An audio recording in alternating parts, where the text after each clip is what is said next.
Ok, bene, namaste, benvenute a tutte. Parlo al femminile perché siamo una squadra di donne a parte Lina. Vabbè. Oggi facciamo una sessione dedicata alla detox, alla cura del corpo, alla detossificazione.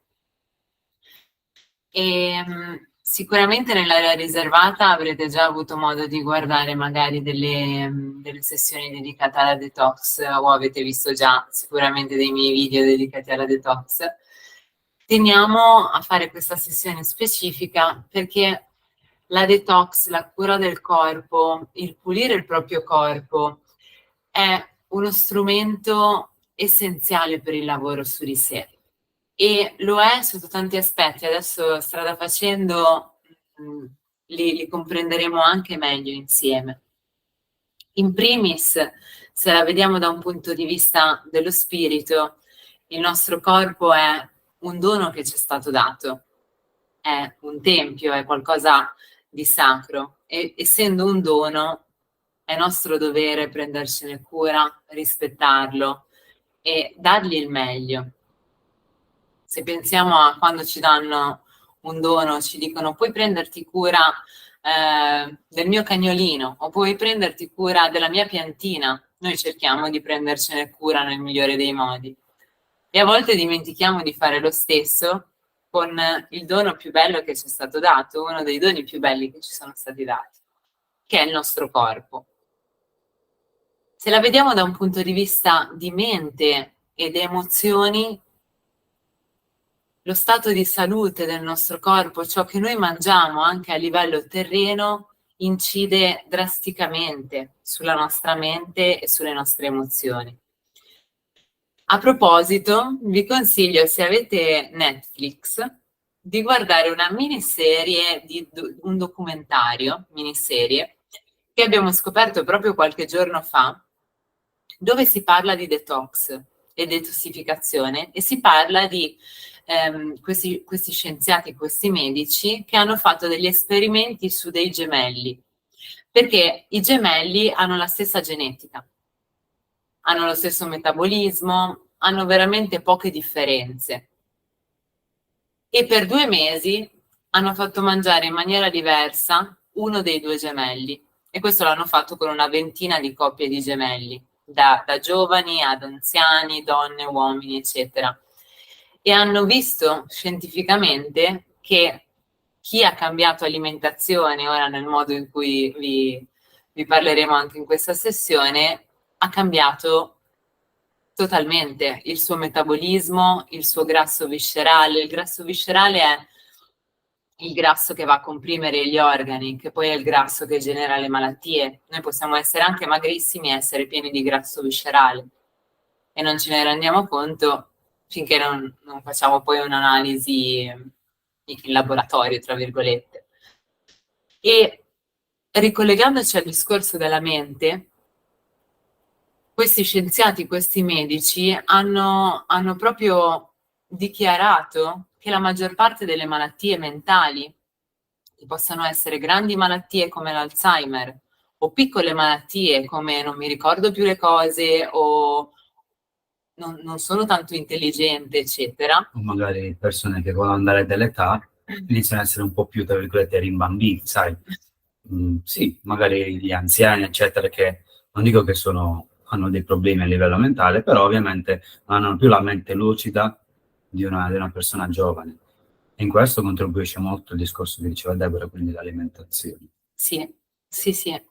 Contribuisce perché i depositi di tossine si vanno a depositare proprio anche nella nostra mente. Per quanto riguarda un aspetto emozionale, se io ho delle dipendenze, è difficile che possa avere un equilibrio emozionale.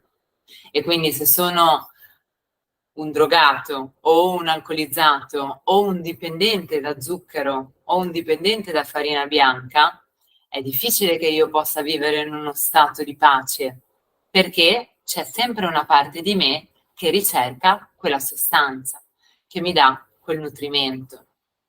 Quindi capite quanto è collegato.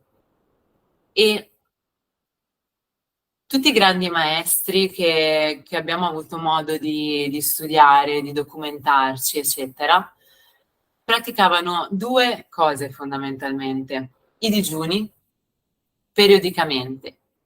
Se pensiamo dei nostri maestri cristiani, pensiamo a Gesù, a San Francesco, pensiamo ai maestri dell'India. Qualunque maestro dell'India, se vi andate a documentare, maestro con la M maiuscola, praticava dei digiuni. E se andiamo poi a scoprire anche tante altre etnie, pensiamo ai musulmani con il Ramadan, pensiamo a tante altre etnie che in un modo o nell'altro praticano il digiuno. E un'altra cosa che cercavano di portare i grandi maestri nel mondo è la non violenza. E quindi possiamo pensare a Gandhi, possiamo pensare a tanti grandi maestri che praticavano proprio la non violenza, ahimsa in sanscrito. E questa non violenza, secondo gli insegnamenti, corrisponde a non mangiare altre creature simili a noi.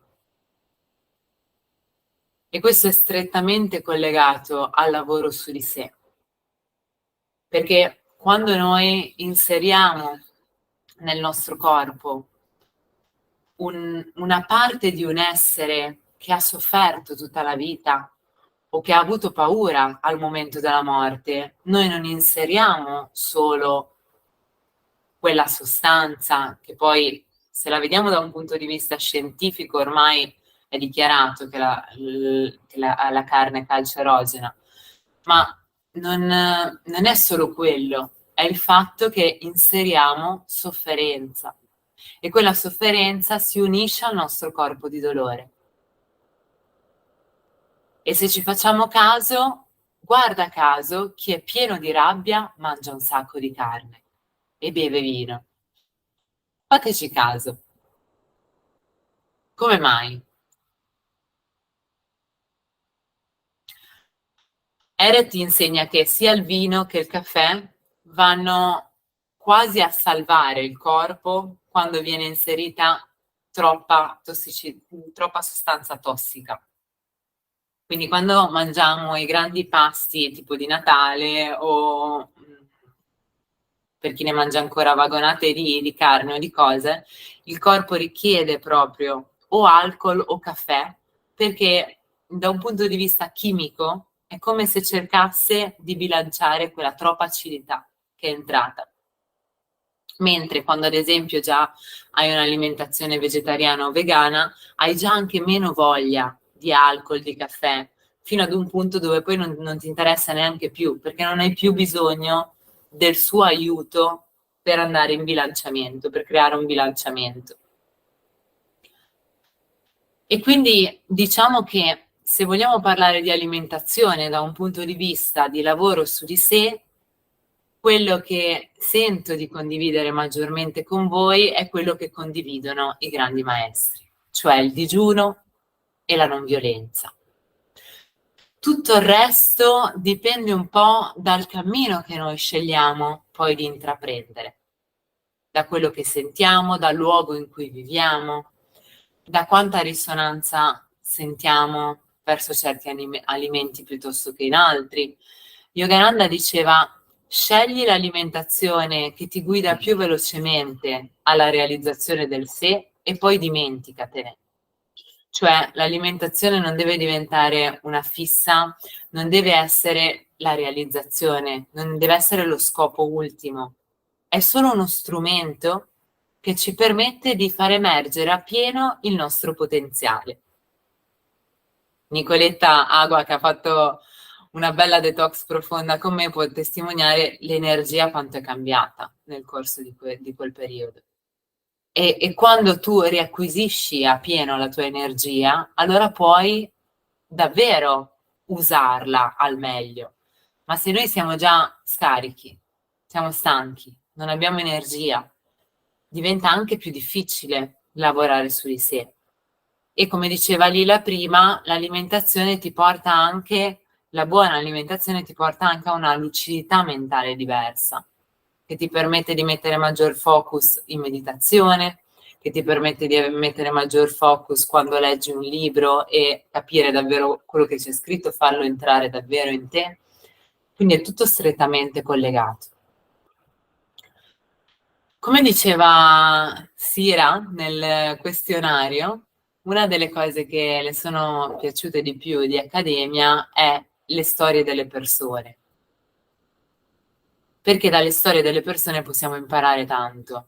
Ed è vero anche perché se siamo consapevoli che gli altri, soprattutto in un ambiente protetto come Accademia, sono il nostro specchio, allora ascoltiamo una storia, sentiamo una testimonianza e ci va inevitabilmente a toccare qualcosa, ci va inevitabilmente a risuonare in qualche modo.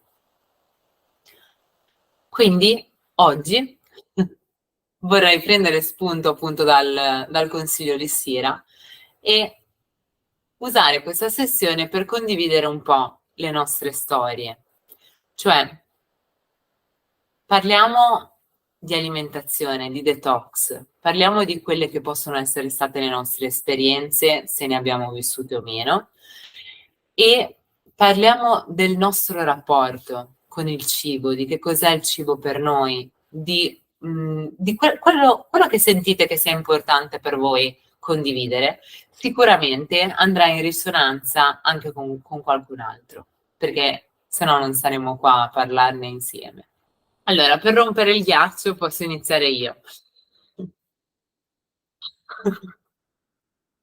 No, vuoi iniziare tu?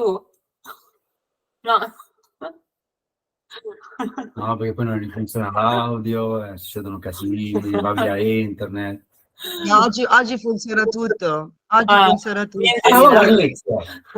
di me un po' la storia la sapete anche da un punto di vista di alimentazione. Quello che vi posso dire è che da quando ero bambina mi ricordo che andavo da mia nonna e io ho vissuto in una famiglia dove non si mangiava tantissimo la carne, devo dire, non era diciamo una delle priorità, però ogni tanto la mangiavano. E anche il pesce, stessa cosa, ogni tanto lo mangiavano. E mi ricordo che una volta ero molto piccola, forse ero all'ultimo anno di asilo, e andai da mia nonna e guardando il pesce nel piatto mi stava venendo da piangere, immaginando che quel pesce era libero nel mare, fino a non molto prima. E a mia nonna dissi, se nessuno mangiasse più pesce e carne, questi animali non dovrebbero morire per noi. E lei mi ha risposto, beh, questo è impossibile. E allora la mia parte bambina si era un po' adattata, aveva detto, ah ok, se mia nonna dice che è impossibile, vabbè, pazienza, lasciamo stare, lasciamo fluire. E quindi nei primi anni di vita, seguendo le indicazioni dei parenti, dei genitori e così via, mangiavo più o meno di tutto, anche se in realtà ho continuato da sempre a sentire proprio il rifiuto nei confronti della carne e del pesce. Infatti, appena poi sono andata a abitare da sola, me ne sono da subito liberata, soprattutto quando ho iniziato a consapevolizzare meglio quello che in realtà da piccola già ricordavo, già sapevo. E questo è un episodio importante perché magari potremmo pensare a volte il veganesimo è una moda o è di conseguenza tutte le cose lette. In realtà i bambini istintivamente non mangerebbero la carne. È difficile che un bambino istintivamente abbia voglia di mangiare la carne. Mi è capitato anche di vederne tanti, anche crescendo mio figlio, con gli amichetti, eccetera. Guarda caso è sempre uno sforzo nella maggior parte dei casi fargli mangiare la carne. E ancora di più perché non sanno che cos'è. E un altro episodio che ricordo è che quando ero piccola mia mamma, e lì era partito poi il meccanismo menzogna, mancanza di fiducia, mi diceva che la carne e il pesce che mangiavo erano finti, perché sennò io non avrei voluto mangiarli. E quindi da lì poi ci ho lavorato tanto nel corso degli anni perché mi ero adattata a mangiarli pensando che non erano quelli. E questo vi fa capire che se voi dite a un bambino di 3 o 4 anni adesso mangerai un maialino che è stato ucciso per finire nel tuo piatto, è difficile che un bambino dice wow, che bello. Nella maggior parte dei casi sarà più tendente a prendere un cibo ricco di vita. E quindi se mettiamo da parte tutte le cose che possiamo leggere e ci focalizziamo su quella che può essere la nostra più grande insegnante, che è la natura ci porta a nascere e ad essere orientati verso altri tipi di alimenti. E infatti, se dai a un bambino della frutta, il primo cibo che viene dato a un bambino, tra l'altro dopo il latte materno, è proprio la frutta. E quando il bambino mangia la frutta, gli piace. Quindi, ecco, questo diciamo che è stato un po' il mio approccio iniziale. Poi nel corso degli anni ho da sempre studiato il mondo dell'alimentazione, perché da quando ho iniziato a diventare una personal trainer l'alimentazione era strettamente collegata e ho sempre sentito un richiamo, nel senso che ho sempre sentito che il corpo è strettamente legato a un benessere a 360 gradi ed è uno strumento che non è bene sottovalutare, perché a volte nel mondo della spiritualità c'è un po' anche questa fregatura, tra virgolette, cioè dico ok, io non sono il mio corpo, focus sullo spirito, il corpo chi se ne frega. Questo purtroppo lo vediamo anche molto, anche qua tra i monaci buddisti, il non attaccamento si è trasformato in un mi trascuro completamente, ma non era quello che intendeva il Buddha, che era tra parentesi vegetariano, guarda caso. È interessante vedere come le religioni hanno un po' storpiato anche tutti gli insegnamenti, perché il Buddha era vegetariano e i monaci non lo sono. Gesù era vegetariano, anzi ci sono anche dei testi antichi che dicono che mangiava solo frutta e i preti di certo non hanno questo tipo di alimentazione, quindi ci fa anche capire come la religione ha storpiato un po' i grandi insegnamenti e ha messo anche da parte tanti grandi insegnamenti che c'erano alla base. La prima volta che sono venuta in Thailandia nel 2015 è stata la prima volta che ho sentito parlare di persone fruttariane. E io che venivo dal mondo delle palestre pensavo che era una cosa impossibile, perché avevo 1000 convinzioni, figurati, dal mondo delle palestre devi mangiare tonnellate di proteine, anche se sei vegano, perché ho amici che tuttora sono personal trainer vegani nelle palestre, ma mangiavano tonnellate di proteine, perché il muscolo, la massa muscolare, la vitamina B12 e bla bla bla, tutte queste cose. E quindi diciamo che mi sembrava un po' impossibile. Poi da lì, che si era accesa diciamo la prima lampadina, ho iniziato a leggere dei libri, ad esempio Progetto 3M, ho iniziato a sentire parlare di Arnold Deret e mi è servito molto l'approccio scientifico di Arnold Deret, perché per una mente razionale che ha bisogno di capire, non basta dire sei fatto per mangiare solo frutta, ma è bene studiare, comprendere come funziona davvero il nostro corpo e che cosa succede all'interno del nostro corpo. E ho avuto modo di conoscere la differenza tra acido e alcalino. Tutti i cibi acidi, tutti i cibi alcalini e non solo i cibi. Le emozioni possono essere acide o alcaline. Il nostro corpo può essere acido o alcalino. Quindi quando io ho un'emozione negativa, sto acidificando il mio corpo. Quando mangio un determinato alimento acido, sto acidificando il mio corpo. E quando io acidifico il mio corpo, creo il luogo ideale per le malattie. Più il mio corpo è alcalino e più tutto fluisce in me e le mie emozioni di conseguenza sono sempre più alcaline. Cioè è un po' un cane che si morde la coda, cioè più io sono alcalino, più anche la mia frequenza è alcalina, e più la mia frequenza è alcalina, più il mio corpo è alcalino. Quando nel 2018 ho avuto la Dengue, la famosa febbre gialla, febbre gialla, la febbre della zanzara, ora non so come si chiama in Italia. È una febbre asiatica, diciamo, molto forte. Ho fatto spontaneamente 4-5 giorni di solo succhi, cioè il mio corpo voleva solo succhi. Non era la prima volta, avevo già fatto esperienze di solo succhi, avevo già sentito i benefici che mi dava bere solo succhi. Ma nel 2018 è stato diverso perché ho proprio sentito che avevo bisogno solo di quello, quindi non era una scelta mentale che mi diceva ok, adesso devi fare 5 giorni di solo succhi. No, spontaneamente.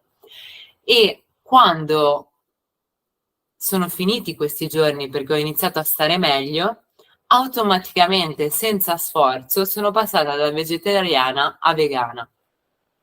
In automatico, nel senso che era come se il mio olfatto, il mio senso del sapore non reggesse più uova e odore di formaggio. Era come se il mio corpo dicesse non è più per me. E da lì basta, sono totalmente usciti, usciti dal mio piano alimentare. Sono andata così avanti per un altro po' di anni e poi quando ho deciso 2 anni fa, proprio in questo periodo, 2 anni fa stavo facendo la detox di Arnold Ehret. E quello è stato proprio un viaggio senza ritorno. Ho deciso di fare la detox di Arnold Ehret, lo sentivo già da un po', erano già un paio di anni che facevo il digiuno intermittente, cioè al massimo faccio 2 pasti al giorno, ormai da anni. E praticavo le ekadasi. Delle ekadasi ne abbiamo già parlato, sono i digiuni degli yogi, quei giorni di digiuno che avvengono un paio di volte al mese. Quindi erano già un paio di anni che ero costante su questo, il mio corpo aveva già lavorato. E 2 anni fa decisi di partire con Arnold Ehret. Non è un viaggio semplice, nel senso che tu sai che per 2 mesi cambi completamente, drasticamente la tua alimentazione. Ma la mia mente era abbastanza rassicurata dal fatto che dopo 2 mesi tanto sarei tornata a mangiare come prima, cosa che non è mai stata. Perché Arnold Ehret ti trasforma dolcemente, a volte non poi così dolcemente, e senza che tu te ne accorga cambia qualcosa. Sappiamo che ci vogliono 21 giorni per cambiare un'abitudine. Quindi se per 2 mesi non tocchi più nulla di lavorato, nulla che viene da una fabbrica, nulla che contiene sale, nulla che contiene prodotti collosi, zuccheri raffinati, farina bianca, zucchero bianco, nulla di tutto ciò. Dopo 2 mesi hai lasciato andare queste cose e il tuo corpo non le accetta più.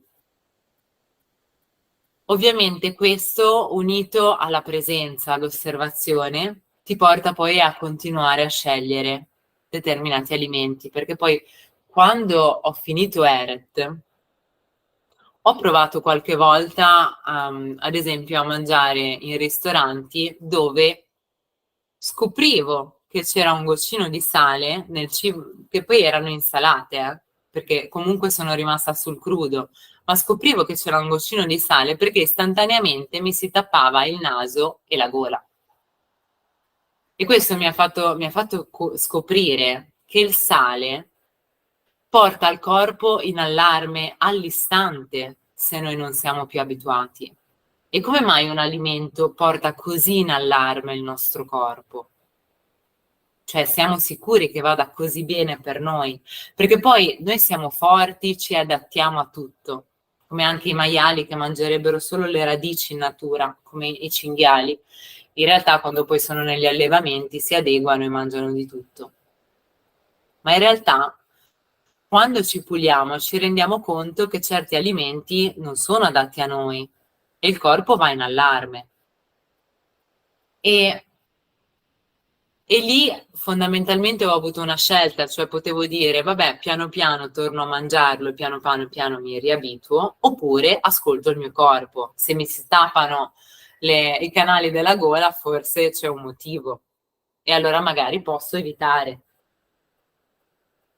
E quindi da lì diciamo che sono andata avanti negli ultimi 2 anni mangiando frutta, verdura, semi, cacao, perché le cacao cerimoniali, le cacao di qua sono molto potenti anche a livello energetico, e basta.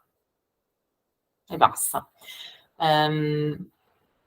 Ecco, questo non deve essere per forza un obiettivo da raggiungere, cioè ci sono tanti fattori. Intanto il vivere in un clima tropicale, perché se abitassi al freddo, non lo so se il mio corpo se il mio corpo avesse sentito così fluido il continuare a mangiare solo crudo. Qui comunque siamo sempre al caldo, è sempre estate, ed estate sappiamo quanto può essere semplice anche mangiarci un'insalata, mangiarci della frutta. Quindi un'altra cosa è sicuramente il fattore clima. Nello stesso tempo, se lo si vuole, lo si sente, è possibile farlo e sperimentarlo anche lì. Ripeto, non deve essere il fine. Quello che vi posso dire dalla mia testimonianza è che ho sentito che questo tipo di alimentazione mi permetteva di essere molto più connessa, molto più centrata, molto più stabile a livello emozionale. È avvenuta proprio una trasformazione a livello di corpi sottili e non è un discorso di fanatismo, nel senso che potrebbe essere che da qua a un anno torno a mangiare vegano e non faccio del male a nessuno se lo facessi. Il punto chiave per me è la non violenza, quindi il resto è una cosa in più. Nello stesso tempo, finché sento che questa alimentazione è ciò che mi conduce con più facilità a connettermi con il sé, perfetto che sia così.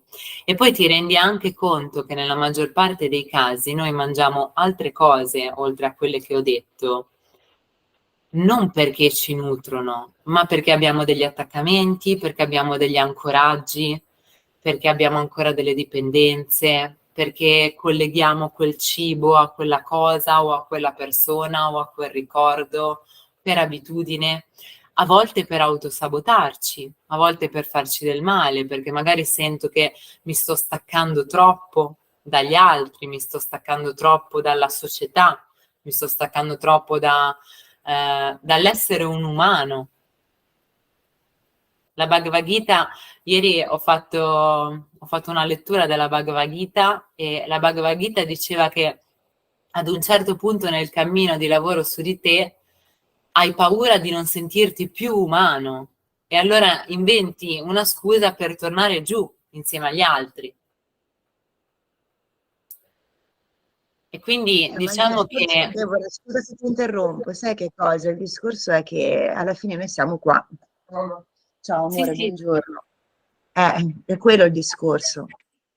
Sì, ma quello che ti posso dire è che è tutta una questione di gestione e di abitudine, nel senso che se senti che un certo cammino è il tuo, ovviamente all'inizio ti devi abituare, ma poi ad un certo punto vai oltre. Cioè io a giugno sono venuta per 20 giorni in Italia e ho continuato a mangiare raw vegan, cioè cibo crudo. Sembrava un alieno, ma quello intanto lo sono sembrata da quando sono nata, quindi non era una novità.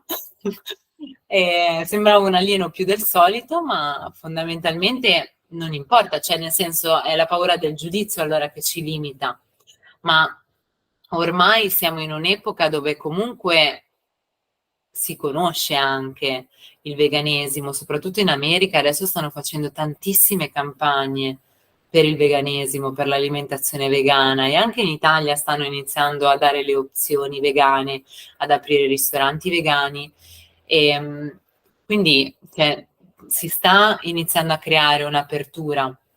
Quindi se noi andiamo anche per dire a mangiare al ristorante con gli amici e noi prendiamo un prodotto vegano piuttosto che un prodotto animale, al massimo tireranno una battutina, chi se ne frega. Cioè, anzi, a volte quando noi siamo davvero fermi e convinti nei nostri obiettivi, prima o dopo chi è intorno a noi ci segue, viene dietro, soprattutto quando ci vedono che comunque stiamo bene, perché poi a livello fisico più tu sei pulito e più non senti neanche più i piccoli fastidi che magari sentivo 5-6 anni fa, cioè mal di testa non so manco più cosa sia, mal di pancia non so neanche più cosa sia, a parte un po' quando ho il ciclo, però quello è abbastanza normale ancora per noi donne, ma tanti piccoli doloretti che magari si possono sentire quando tieni il tuo corpo pulito scompaiono.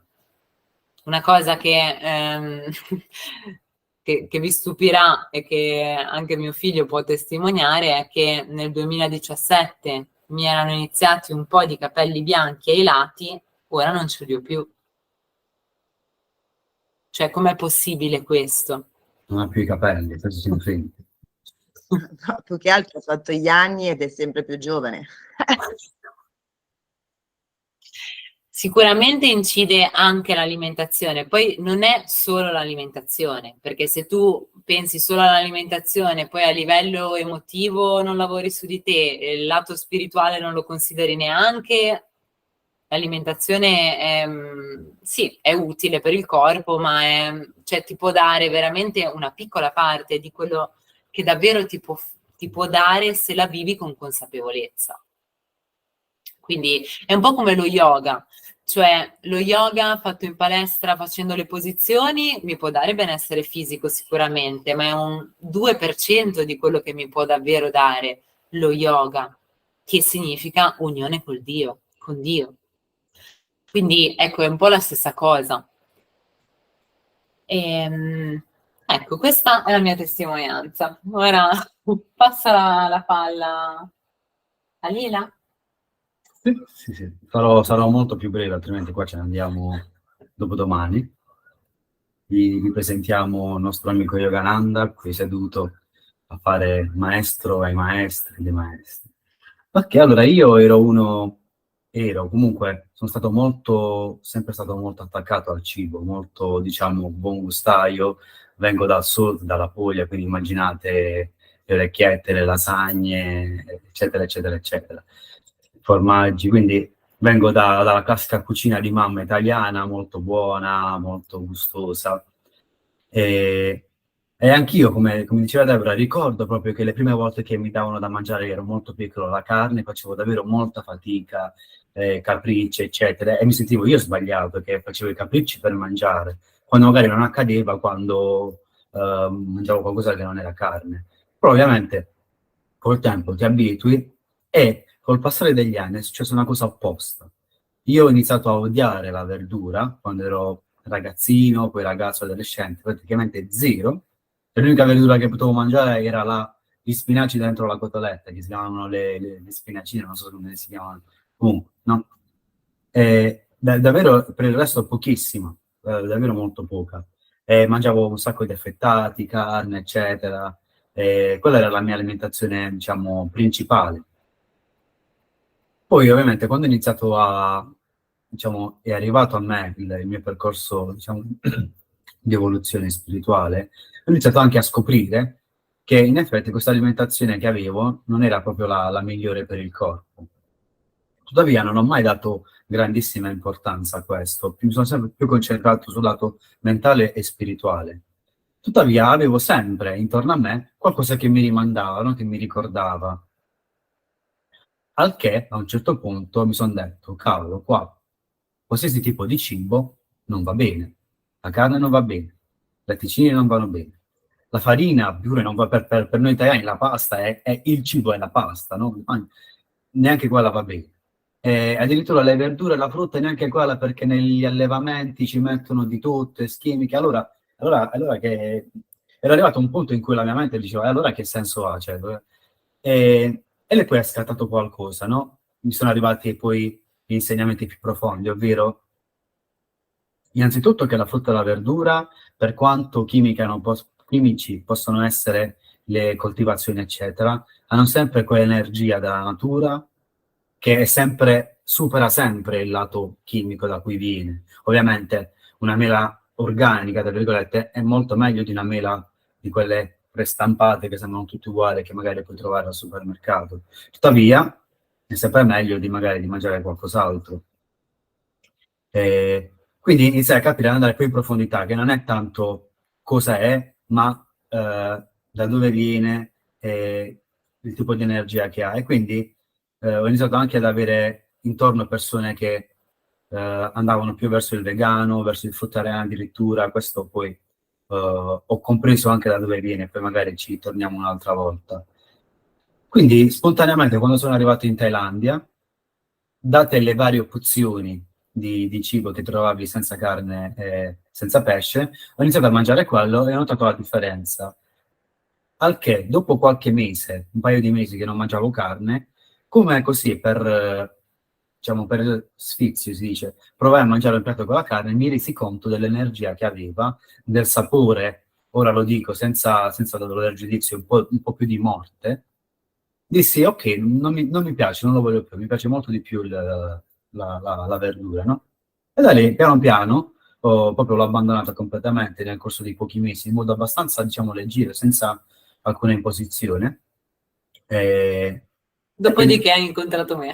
ho incontrato lei che cioè, per lei ovviamente mi ha mostrato il mondo in cui per lei era normale essere vegana, e lei sono diventato ufficialmente comunque vegetariano, perché amavo molto i formaggi, amavo molto, no?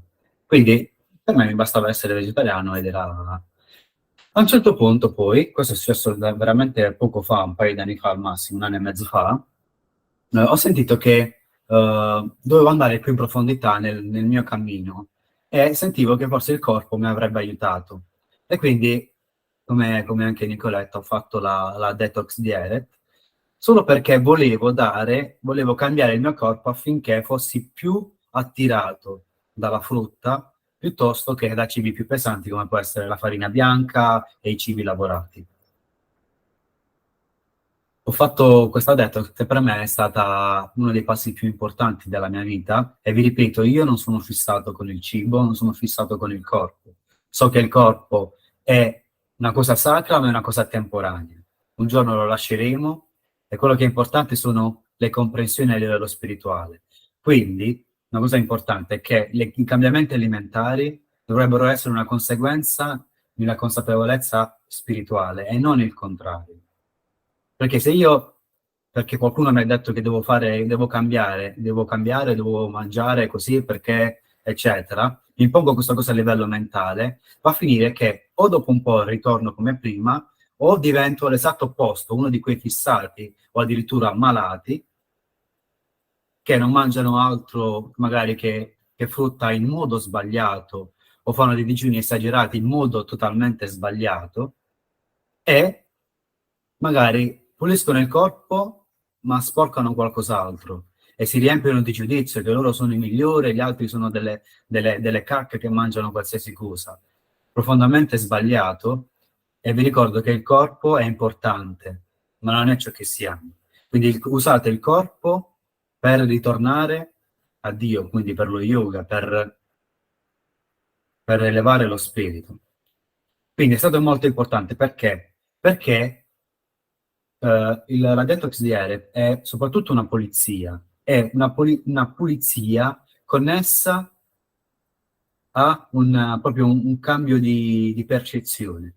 Quindi la polizia cosa ha fatto? Non solo mi ha levato magari della roba che era rimasta lì nel tempo per le varie cose che ho mangiato durante i 20, quasi 30 anni di vita, ma soprattutto quella era una roba che tappava delle cose peggiori, quindi emozioni represse, traumi repressi, ricordi repressi. Facendo uscire la roba fisica che tappava quella emozionale, quella più sottile, è uscito anche quello, e quella è stata la mia liberazione migliore. Ho ricordato, sono stato consapevole di quello che veniva a galla, ci sono stati tremendi sbalzi, diciamo, emozionali, e questo lo si deve osservare con consapevolezza, altrimenti alla prima botta di nervosismo, di rabbia, di tristezza, subito dici no, vaffanculo, mi vado a mangiare una pizza, no? Quindi bisogna essere molto, molto presenti, molto attenti e sentire la voce profonda che ti dice perché lo stai facendo, dove vuoi andare. Quindi ho osservato, ho lasciato andare e da lì sono iniziate ad avere le prime sensazioni profonde di vera, la chiamo felicità, che non è felicità che conosciamo noi a livello emozionale, a livello di tutto è bello, ma davvero di libertà interiore, di decondizionamento, di non aver bisogno di tantissime cose, non aver bisogno di mangiare così tanto, di aver bisogno degli zuccheri, come dell'alcol, come del caffè, come di tantissime altre cose, di cui per noi oggi è normale. Per la gente comune oggi è normale aver bisogno di mangiare così tanto, di bere così tanto, di farsi la birra ogni tanto, l'alcol ogni tanto, il fumo ogni tanto. Io fumavo da tanti anni, quello in realtà già qualche mese prima l'avevo abbandonato, però erano tutte cose che ti tengono attaccate al condizionamento che se esaurisco dei desideri a livello di mente, di emozioni, di corpo, vado a tappare quello che è davvero la libertà spirituale, la felicità spirituale, cioè la vera libertà. La vera libertà è quando non hai bisogno di niente per essere in pace, per essere felici. E per me questo ha aiutato tantissimo. Non il vegano, non vegano, crudo, non crudo, ma è stato proprio andare oltre la mente e l'ego. Quella è la vera libertà. E allora quella è stata una conseguenza di voler rimanere su quella via piuttosto che ritornare a quello che mangiavo prima. Ora come ora non sono rigido come Deborah, nel senso che non sono portato a essere raw, ma mangio cibi cotti, a volte anche tipo cose come pasta, farina, eccetera, ma so che non mi rende più attaccato.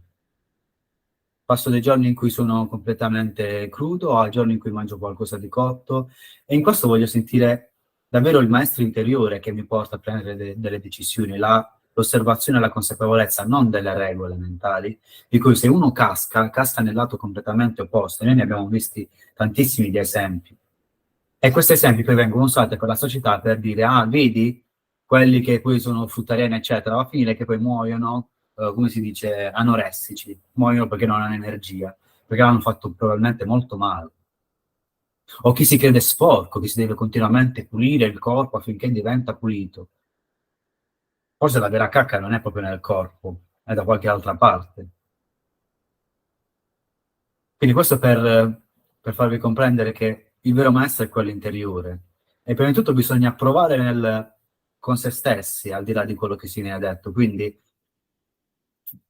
se non volete fare cose, diciamo, impegnative, come potrebbe essere la detox diet o altri tipo di detox, fate degli esperimenti su voi stessi. Un giorno di crudo, un giorno di sola insalata o qualche giorno non succede niente. Ovviamente se fate 10 giorni di digiuno senza mangiare così dal nulla, ovviamente avrete dei problemi fisici, delle difficoltà, delle resistenze mentali e non ve lo consigliamo assolutamente. Piccoli esperimenti. Fate un giorno in cui mangiate solo crudo e il giorno dopo come vi svegliate, com'è la vostra energia, come vivete la giornata. E poi tornate a mangiare come mangiavate una settimana fa. Cosa cambia? Come vi sentivate meglio? E in tutto questo avrete un sacco di resistenze mentali, perché ovviamente ci sono presenze sia energetiche, sia proprio fisiche, a cui mancherà quello zucchero, mancherà che ne so, quella farina, quell'alcol, quella carne, eccetera, e quindi vi sentirete che vi mancherà qualcosa, e per questo serve molta consapevolezza. Quindi questo è quello che mi andava di di condividere. Davvero, per me la cosa più grande è stato proprio il liberarsi di alcune, diciamo, alcune pesantezze che mi hanno proprio permesso di essere più leggero e di vivere a un livello di serenità maggiore rispetto a come ero prima. Grazie.